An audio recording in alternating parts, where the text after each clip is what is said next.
Hi, my name is Akemi Ooka. I'm the head of supply chain and sustainability resources at the Independent Beauty Association. And I thank Jen Novakovic and the EcoWell for allowing me to provide an update on sustainability regulations in the beauty industry. So let's go ahead. I'll share my screen and we can start the presentation. So I think we can all agree that sustainability regulation is definitely on the rise. And certainly in the last 2 years, we've seen quite a bit of activity in this area. A lot of that's driven by consumer attention and the very visible climate change impacts that we've seen over the past few years. And what that's done is really spur lawmakers to take policy-driven approaches to try to address sustainability in the industry. That has led to, I think, some good conversation and discussion about much needed oversight around many of these key issues. But it does also pose some challenges, I think, for the beauty industry and others because it creates this patchwork of regulations that are operating at the state and regional level. So compliance starts to become very challenging if you are selling your product in multiple states and or multiple regions. I'm going to focus on three areas, and these are kind of the hottest areas, I think, right now for sustainability regulation and environmental oversight. One is green marketing. The second is corporate reporting. And the third topic is waste management, but very specifically around plastics. So let's start with green marketing. At the federal level, this is one area where there is some level of oversight. There is a published guideline document from the Federal Trade Commission. It's called the Green Guides, and this is really guidelines on environmental marketing claims. These were first issued in 1992 and have been revised several times. The last time they were revised was 10 years ago in 2012, and so there was a lot of interest in whether or not the FTC was going to issue an update to these guides in 2022. And sure enough, at the end of the year in December, the FTC announced that they were going to look at the guides and actually wanted to get public comment and get feedback ahead of, I think, this update. So, they're requesting some general commentary on a few different things. But just for context, the Green Guides really are do three primary things. One is that they provide general principles that apply to all of these environmental marketing claims. The second thing they do is help marketers understand how consumers are likely to interpret these claims so they can give some guidance on appropriate substantiation for environmental marketing claims. And the third thing they do is help marketers understand how they can qualify claims so that they can avoid deceiving consumers, with respect to these types of claims. So the FTC for this latest update is looking for some commentary on whether the guides are still needed. What is the economic impact of these guides? Has there been an effect on the accuracy of a variety of environmental claims? How do these guides interact with other environmental marketing regulations? And we'll talk about some that are coming up at a state level, as well as, what is the consumer perception on environmental claims? So particularly for things that aren't talked about in the current guides, which again weren't updated since 2012, what language and perception around environmental and sustainability claims are consumers reacting to? So there is a process for this. The FTC wants to hear from everybody. So if you're an individual citizen or a member of an organization, a company, or if you'd like to even submit something to the IBA to submit on your behalf, these are all vehicles to provide feedback to the FTC around this topic. And the submission period is open until February 21st, 2023. So we've got about a month to go ahead and submit any comments. There is a specific framework to submit it, and you can do that on the website. The other particular areas that I think the FTC has noted that they have some interest in, so these are probably areas that they're poking around in already, is on carbon offsets and climate change. So they're looking at whether there's additional information that needs to be outlined here. The term recyclable is also something that they're looking at. Is there a different threshold required to make unqualified recyclable claims? How do we deal with claims for products that may not in fact be recycled in a particular municipality? And that's actually going to come up in some of the other in the later part of my conversation today as well. And then recycled content. So there's a lot of activity around post-consumer recycled resin and a requirement around recycled content. And, there is some question about whether consumers understand the difference between pre-consumer, post-consumer, post-industrial, all of these different kinds of definitions for recycled content, and the benefit of using all of those kinds of recycled content. And then I think there's also just additional guidance needed for terms that I think very similar to sort of this conversation we've had in the industry around natural, that there are these fairly broad terms like compostable, biodegradable, organic, sustainable, that are used to describe environmental marketing claims. And these don't really have a harmonized definition in the industry. So there's some question around whether or not there's guidance needed for these claims, or even new terms. So things like advanced recycling or chemical recycling have also started to come to the forefront, and consumers are even less informed, I think, about those kinds of topics. So all of these are welcome commentary to provide to the FTC. So we encourage those of you who are interested in this area to please go ahead and provide your comments. As we move into the state level, we're also starting to see, so I mentioned that there's this like patchwork of regulation.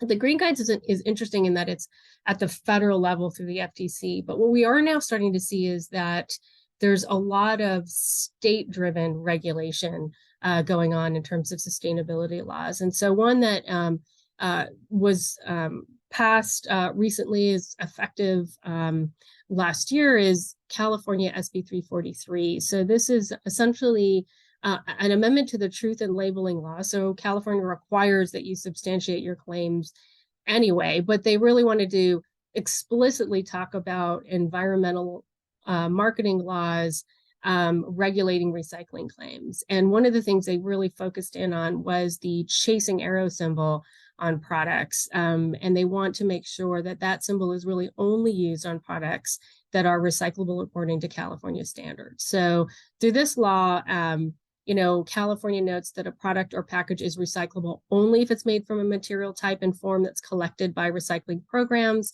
in jurisdictions encompassing 60% of the state's population or more, and then that it's sorted into defined streams for recycling processes by at least 60% of the state's recycling program. So there's now a standard, kind of a minimum standard by which you need to comply in order to use that chasing arrow symbol.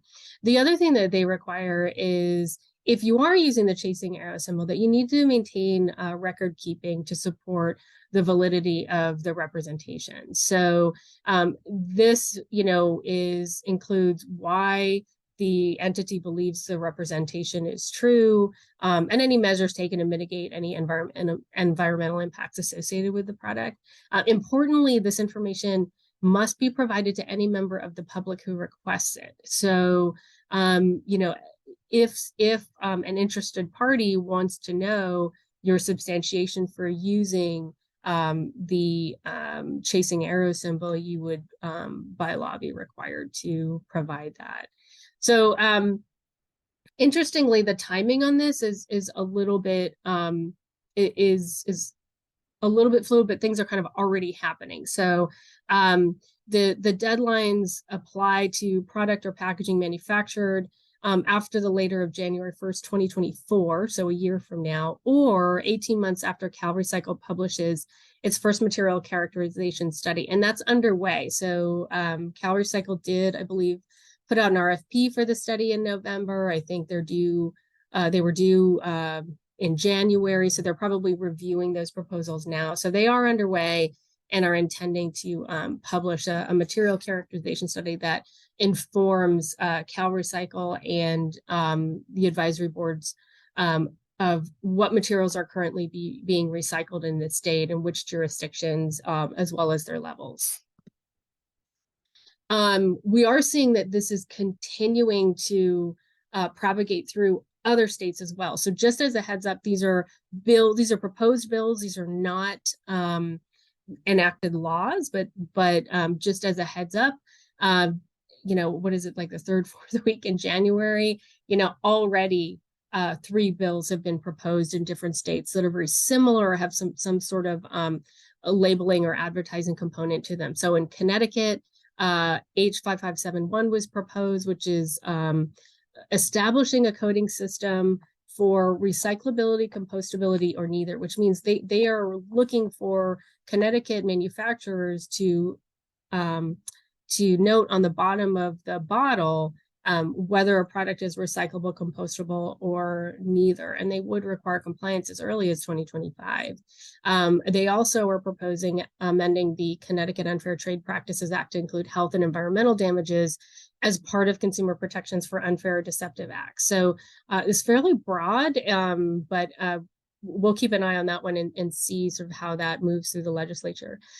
Oregon has proposed H2871, which is modeled, is very similar to California SB 343. I actually think they had a committee that was sort of reviewing SB 343 in California to see if they could implement a similar kind of law. So again, it's requiring products making these kinds of recyclability claims to meet required standards in the state. And then Maryland H31, labeling, marketing, and advertising for recycling. Again, similar oversight around when and where you can use symbols, how you need to substantiate claims, and ensuring that requirements for product or packaging, excuse me, recycling claims are aligned with recyclability activity in the state. So quite a bit of activity in green marketing. And it'll be interesting to continue to watch to see if there are more state bills proposed in the coming weeks.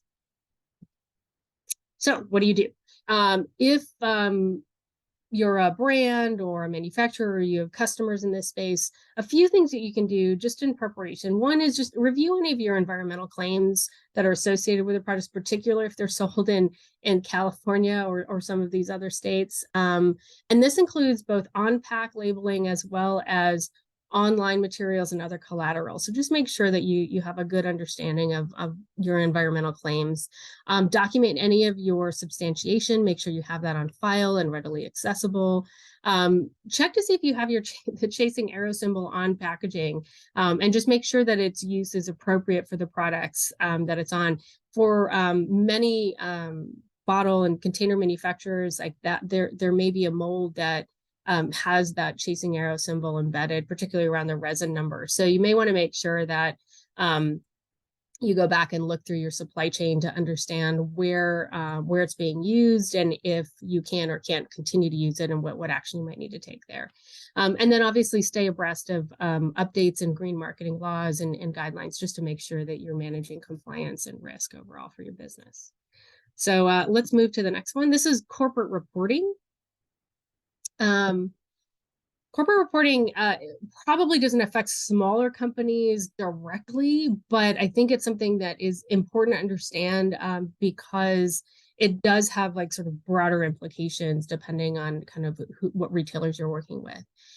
So this is really focused on sort of this ESG oversight and interest with the Securities and Exchange Commission. So there has been growing SEC interest in oversight on ESG reporting for public companies and for investor groups, largely because many companies are now voluntarily reporting ESG disclosures and talking about efforts that they're making in these different efforts of environmental, social, and governance activities within their organization.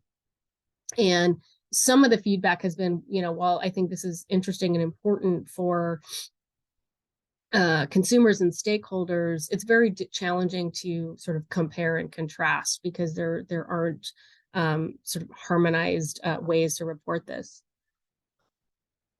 So in March last year, the SEC proposed some rule changes requiring registrants to include some specific climate-related disclosures in their statements and their periodic reports. And specifically, they released a proposal called the enhancement and standardization of climate-related disclosures for investors. And, really what they're trying to do is, again, kind of have a little bit more of a level playing field. So it's easier to compare and contrast companies, particularly for investors.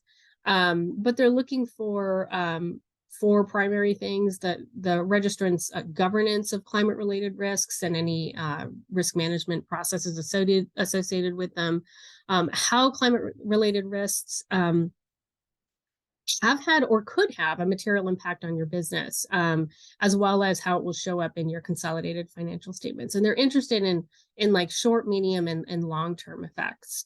The third thing they're interested in is how climate-related risks could affect your strategy or your business model or your outlook. And this is important as you look at what happened in this last year. We've had record drought, and that actually affected transportation, that affected crop yield. So I think people are interested to understand, like, how are companies sort of thinking about addressing those kinds of risks in their businesses and supply chains. Last, the impact of climate-related events, so severe weather events like extreme drought we had in Europe, for example, other natural disasters like extreme flooding, like we just had, record rain in California, and how those show up in consolidated financial statements and assumptions on financials.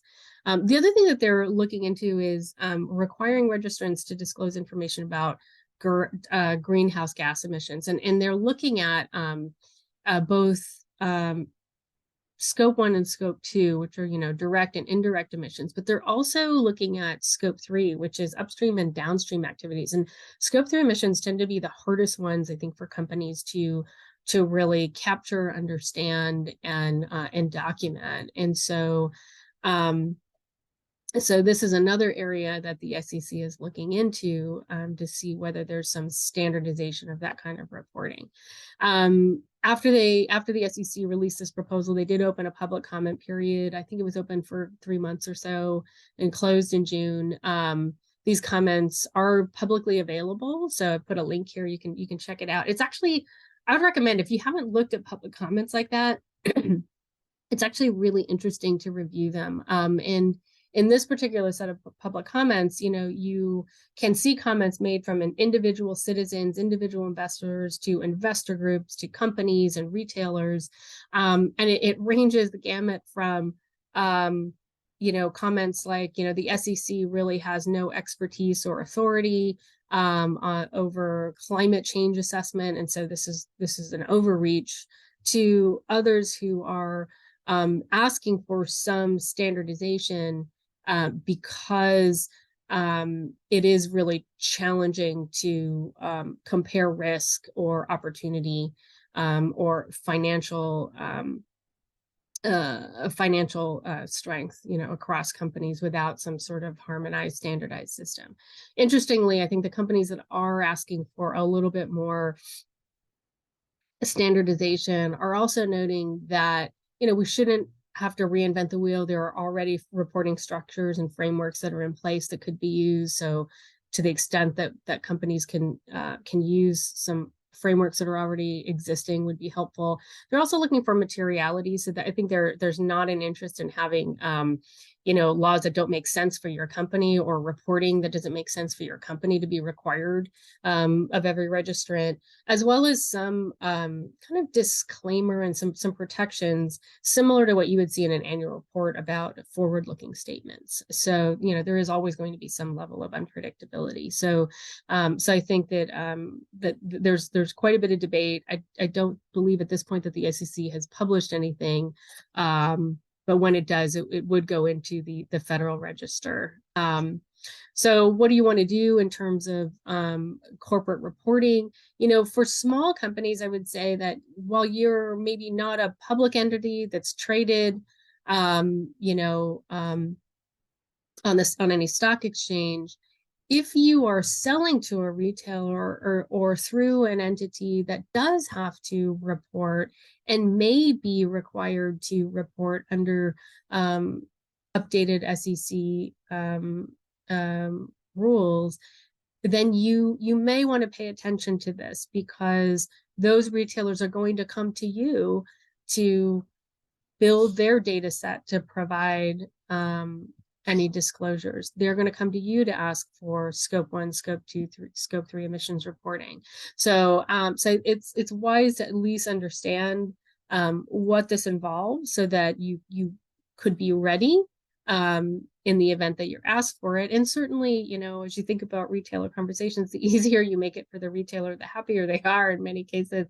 And so that may actually be a valuable point of differentiation if you're able to provide information readily, quickly, and it's sound information for them. So some of the things you might want to do is just, first of all, review, and this is probably good from a business strategy standpoint anyway, but review and assess the extent and nature of any climate related risk exposure, and your ability to manage those risks and address them. And this could also include not just direct climate exposure like weather events or changing climate over time, but it could be some of these regulations and some of these laws that are talking about green marketing or talking about recycling compliance. Those could also be some exposure to risk if you are not on top of those and are not actively working against compliance with those laws as well.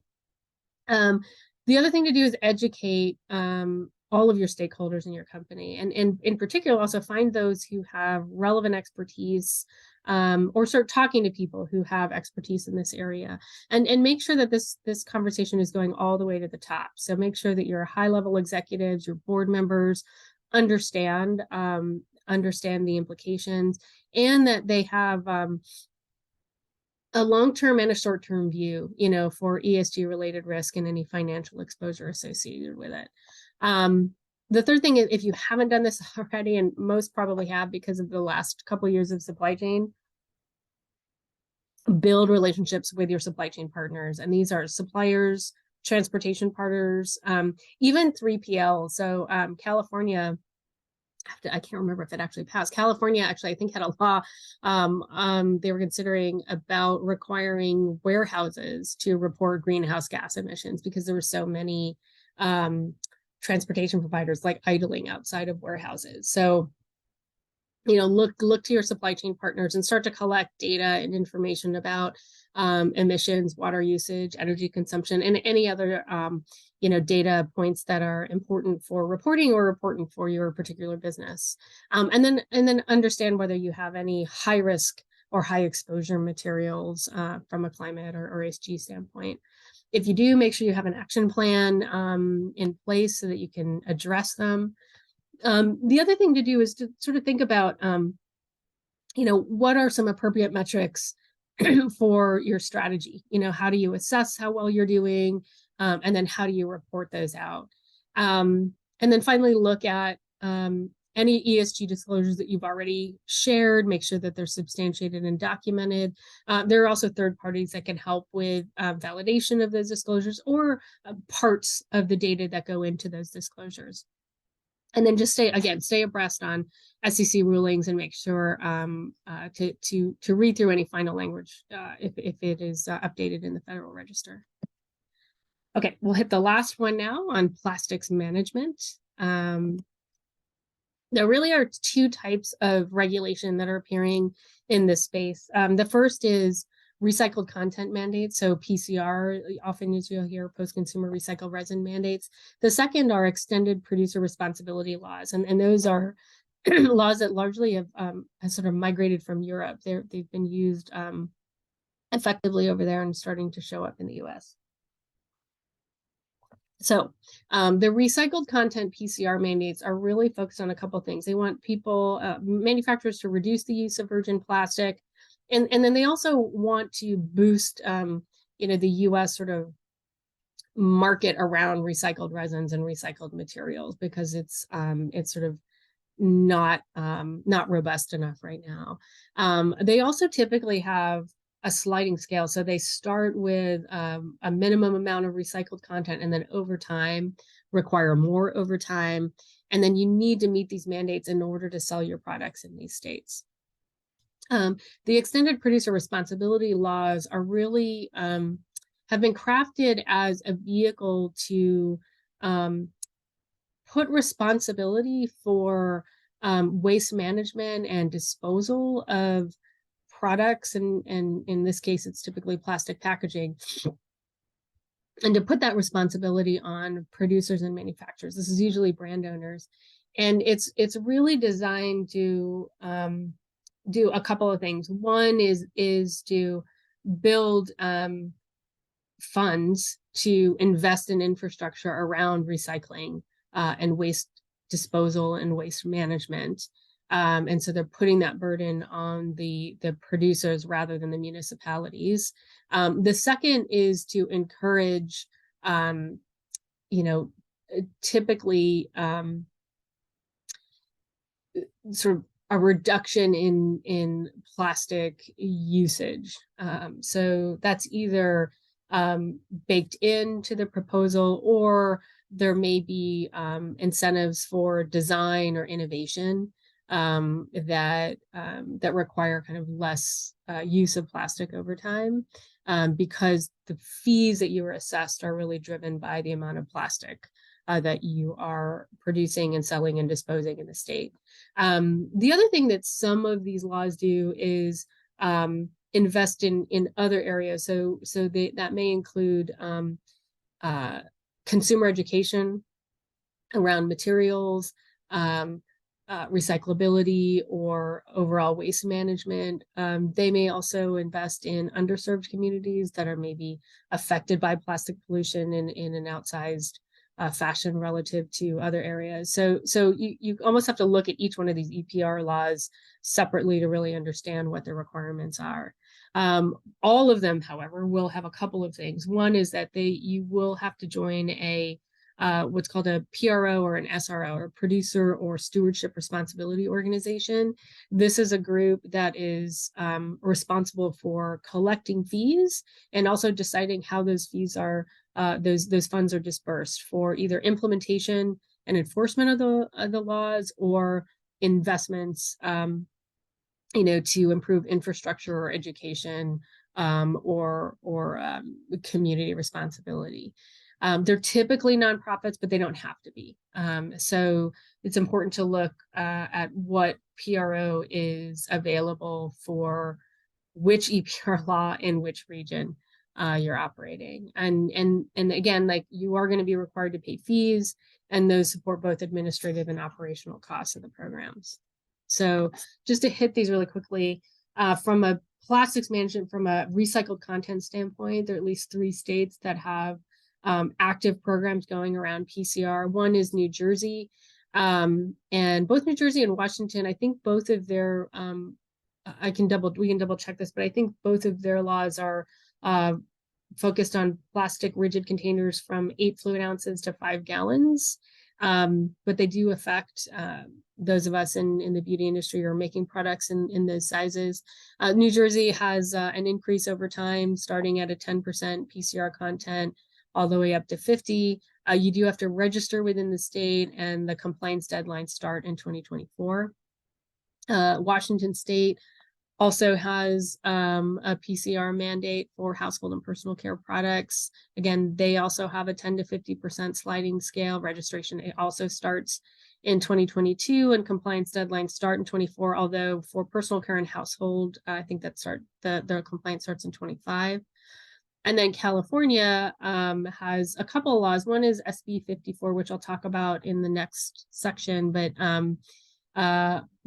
in that law, products do have to be recyclable or compostable, or they cannot be sold or distributed in California. And those deadlines start from a compliance standpoint in 2032. They also have another law, AB 793, which is specific to beverage containers and talks about the requirement of PCR for beverage containers. The thing that's sort of, I think, a challenge for all of these to some degree is that there is concern that there's just like not enough PCR available globally to meet all of these recycled content mandates for all of the kinds of plastics and all of the kinds of products that are sold in these states. So there is a lot of discussion, I think, about how to ensure that you can comply, and have access to good quality recycled resin content. So there are ongoing conversations, and rulemaking is continuing for a number of these initiatives. The extended producer mandates that I wanted to highlight today include California, Colorado, Maine, and Oregon. California is probably by far the most sweeping. I honestly didn't put down all of the information here because literally what you really have to do is go and look at each one of these because they're all a little bit different. They all have slightly different requirements and deadlines. So I thought what was most important is probably the timing. But California has probably the most comprehensive program around EPR in the country right now. I think Maine was first to the table, but California has the most wide-ranging law. It includes the traditional sort of PRO requirement, fund requirement, but they also, as I mentioned earlier, have a requirement to make plastic packaging recyclable or compostable. There are investments that are required for underserved communities for education, infrastructure. And so there's quite a bit of activity that's going on right now that was signed kind of at the very, very last minute. The last day it could be signed, it was signed into law by the governor last year. And so companies are required to join a PRO by 2024. And as I understand it now, I think there's one pro that will be put together for the whole state. And I'll come back to this in a minute. Colorado also has an extended producer mandate. Pro needs to be established by the government by 2020, or the agency by 2023, and members will be required to pay dues in 29. Maine has a compliance deadline of 1 year after the pro bid, and I think they're doing a lot of that work now, is going through rulemaking for the producer responsibility organization itself. And then Oregon also has an EPR law on the books where companies are going to have to register with a pro by 2025. Just a note about these PROs. There are some PROs that exist, like this kind of extended producer responsibility law is, you may have seen something similar for paint or carpet or mattresses or batteries. There's a way you dispose of these materials, and there's actually a group that oversees fees for disposal and infrastructure similar to what's being put in place here.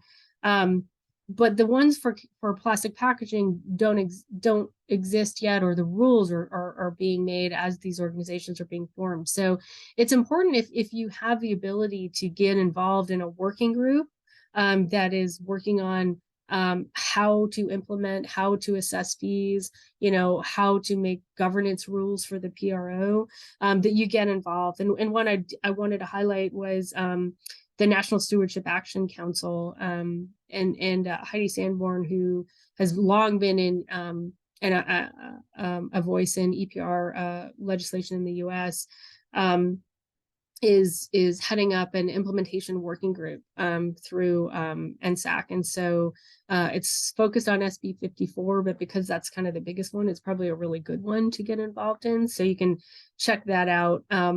The other thing to just note is that for a number of these whether it's PCR or EPR mandates, there are some not insubstantial penalties that start. So if you haven't registered, there are penalties that could be levied on a daily basis. If the pro is in place and you're not compliant, I mean, these are penalties in the thousands of dollars per day. So those are not small.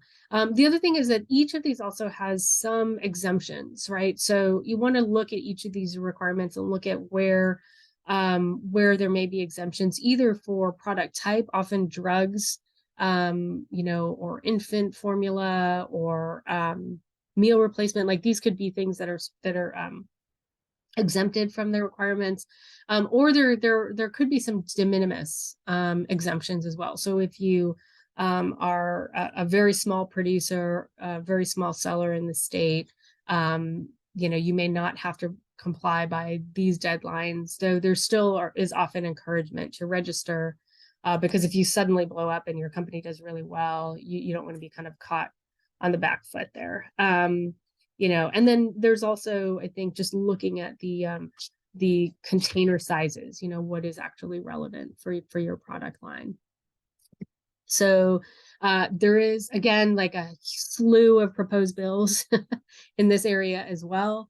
Again, like this is just in January. So six bills have been introduced of various state legislatures around kind of this EPR concept. So Connecticut, New Hampshire, Rhode Island, New York, and again, like some additional activity in Oregon and Washington up in the Pacific Northwest. So I won't go through all of them, but suffice it to say, they all have some aspect of an EPR program to these bills. So we'll watch these and see how they move through the state legislatures.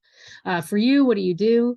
As a manufacturer or producer, review and assess your packaging that's used for your products. Make sure you understand the type of plastic you're using, the different components you're using, and what plastic is made up in those components, especially if they have multiple plastic components, and start to track the weight, and also track where your product's sold. So understand, like, where is your product sold and which of these EPR or PCR mandates may affect you, and understand, like, what are the compliance requirements for those jurisdictions and what would you need to do in order to be compliant. Make sure you understand the exemptions and whether or not you fall into any of those categories or any of your product lines fall in those categories. And then also understand, like, what the timelines look like. So timelines to register, timelines to join a pro, and then, get involved in rulemaking, like I said, and implementation working groups. And then you may want to also start to understand how to assess the quantities of your packaging materials that are sold in specific states. So this may be really challenging, I think, for companies and brands. So it'll be pretty interesting to see, how this plays out. Actually, I think one of the bills that I just shared is an EPR law. I have to go back and go which one now. Is an EPR law that's actually focused on online retailers, so multinational or multi-state online retailers that are going to have some responsibility around EPR infrastructure. And so that's going to be interesting because I don't know that retailers necessarily have been sort of part of this conversation, but for producers, often you sell your product, it may go to a regional distribution center and you're not really sure what state it ends up in. So I think trying to really understand, like, where is your product going, being sold, and then where is it eventually being disposed of is going to start to be important information to determine. And then, as always, stay informed of updates on plastic packaging and waste proposals. So just a quick plug for IBA. If you want to stay informed, join IBA. We're an incredibly affordable resource to small to medium-sized businesses in and around the beauty sector. We can help you with any number of issues. and join us and add as many people as you want. It's a company level membership. And then we do have an upcoming cosmetic technical regulatory forum on March 1st and 2nd. It is virtual, so you don't have to travel anywhere to do it. And there will be sessions specifically on some of the sustainability regulation. I hope this was helpful to you, and feel free to reach out to us if you have any other questions. But thank you very much, and we'll take any other outstanding questions. Thanks. Bye-bye.